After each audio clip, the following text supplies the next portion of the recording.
In Moto 1, I got 15th to 22nd. Now we're on to Moto 2.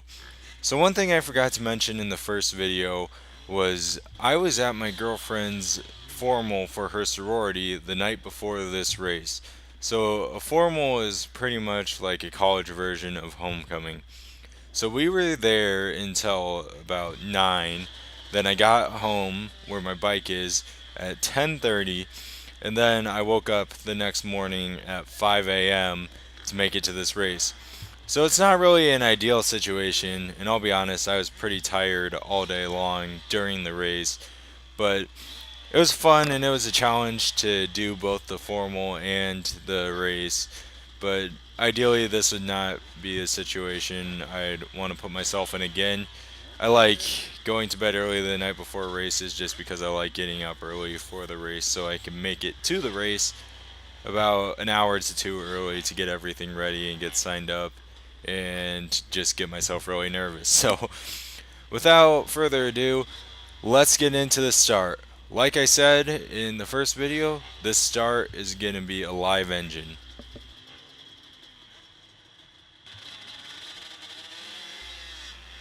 We're off. So, compared to my dead engine start, this live engine start was pretty good. Even though really it wasn't that good. And live engine starts really aren't my cup of tea, especially if you paid attention to any of my videos last year when I focused mainly on motocross. But it looks like we're in about 8th to 10th, so roughly mid pack, and we're just trying to get ourselves settled in. The trail, I'll be honest, the trail did not really take all the riders too well, but again, Tri City Motorcycle Club did an awesome job rerouting us around bad sections and seeing where riders were getting stuck and changing the trail so that um, bottlenecks wouldn't really happen. So there was a new line that opened up on this uphill. That guy got stuck on it, but yeah, it's a more direct line up the hill and it was a lot faster. Now we're heading on down the hill, and this got really sketchy in the second moto. Just ruts everywhere, and the ruts were all over the place because people are on their brakes and their back tires going all over the place, and the ruts developed that way. Just really sketchy. But now they're routing us around that initial section where you go over that pallet. Um, you can see why these ruts are just horrible. Um, so again, like I said, they're doing an awesome job making sure that they don't put us through areas that we're gonna get stuck and would end up ruining our race. So eventually we get up the hill, a couple of hiccups, some riders getting stuck. Again, everyone has this tunnel vision, especially on the first lap. Let's go as fast as we can, and we're not really analyzing the trail and making the smartest decisions. But again, we're C class. Especially the decision that I'm making right now that is not smart is I am wearing myself out like no other. The first moto, I was just absolutely exhausted and trying to keep up with these faster guys on this first lap probably isn't the best idea just because um, I'm out of shape and I don't need to wear myself out. So another thing, they asked us if we wanted to do 4 or 5 laps in the beginning of the race. And everyone voted to do, or not everyone, but the majority of the people voted to do 4 laps. So the consensus was 4 laps. However, we'll see later in the video how that pans out. So I ended up finishing the first lap. Things are starting to get thinned out quite a bit. In this race, wasn't very exciting compared to the first race. Uh, just me riding by myself for the most part. But we'll see in the end. It's actually a pretty exciting finish in my opinion. So another example of how the club really was paying attention and wanted to make sure that we weren't getting stuck, routed us completely around that section where everyone was getting stuck off the start. So the lap times are really getting smaller and smaller, um, which is a good thing. I mean, we all wanted to do 4 laps. I think everyone was kind of exhausted from the first moto, and the trail is really testing our abilities right now too. Just see in the open section, there's still some pretty well developed ruts, which is fun. This is the stuff that I need to be riding because when the conditions are quote unquote perfect, um, it will be easy for me. So right here, make a pass, the guy pulls over.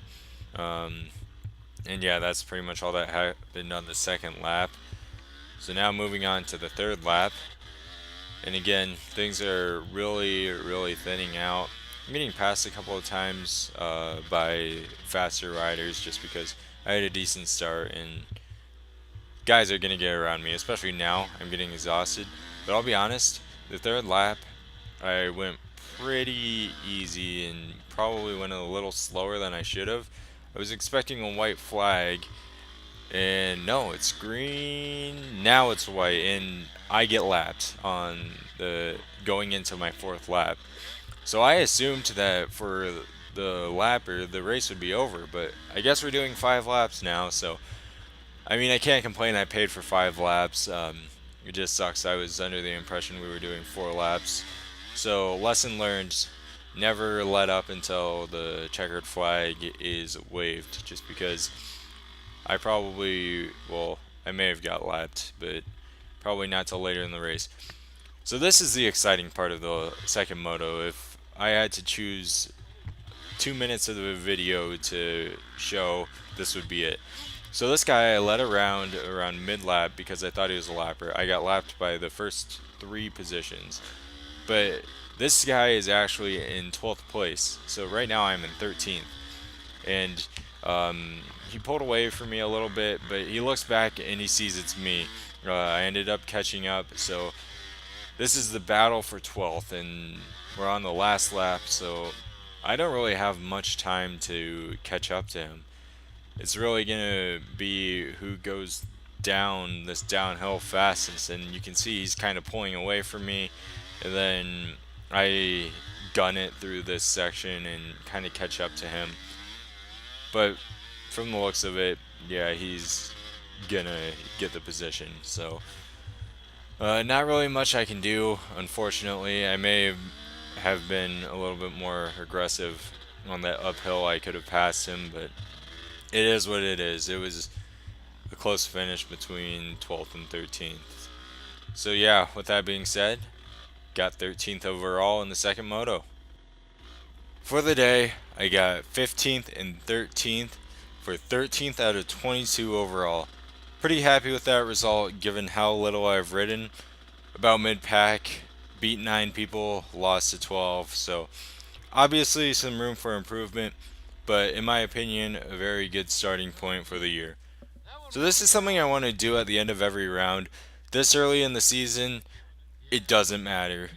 But again, just a progress tracker, I guess, more or less.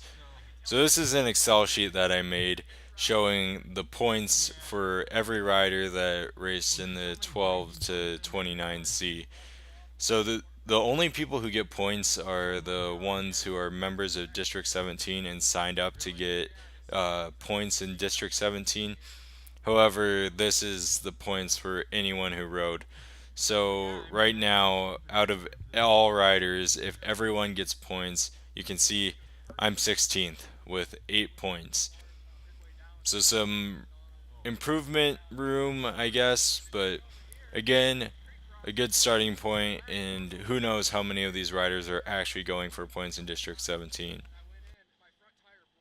So after the race, I go over and talk to my friend Eric Smith. So if you don't know Eric, he's someone that you should go meet. A really nice guy and extremely knowledgeable about dirt bikes. So he ended up showing me what my issue is with the starts. So what he told me is something I'll have to practice for the next few races. I don't want to spill any secrets. But Eric has been racing vintage class, so here's a look at the vintage points, and this year for all the GPs, we'll be keeping track of the vintage points as well. As you can see, Eric has 2 wins, so he's doing an awesome job for his racing season so far. If you want to go watch Eric's race videos, he uploads the vintage races. He has Chandlerville and Tri City uploaded so far. His name on YouTube is a Blue Kooky 86. I think I pronounced that right.